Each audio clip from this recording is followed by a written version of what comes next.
kerak narsalarni olib oldik. Sayohatga ketaveramiz. Maskatning eng mashhur joylaridan bo'lgan Sulton Qobbus portiga avtobusda yo'lga chiqdik. Yo'l-yo'lakay Omon sultonligidagi eng katta masjid, hududi 102 gektar, sig'imi 20 ming musulmonni qabul qiluvchi Sulton Qobbus masjidi oldidan ham o'tdik. Belgilangan manzilga yetib kelganimda asr namozi vaqti bo'lgandi. Asr namozini o'sha yerdagi bir go'zal masjidda o'qib, salqinda sal nafas rostlab, yana sayohatni davom ettirdim.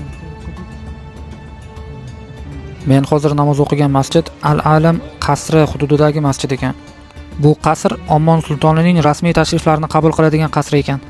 Al-Alam qasri ikki tarafdan 16-asrda Portugallar tomonidan qurilgan Mirani va Jalali qal'alari bilan o'ralgan. Qasr va qasr atrofidagi binolar zamonaviy islom arxitekturasi asosida qurilgan. Sulton saroyini ko'rib bo'lib, endi Sulton Qobbus porti tomon yuramiz. Yo'l-yo'lakay Maskat eski shahriga ham kirib o'tamiz. Keyingi videoda shahar arxitekturasi va Omon milliy kiyimlarini ko'rsatishga harakat qilaman. Shunaqa ekanda. Ishladik bo'lmasa. Biz bilan qoling dedik.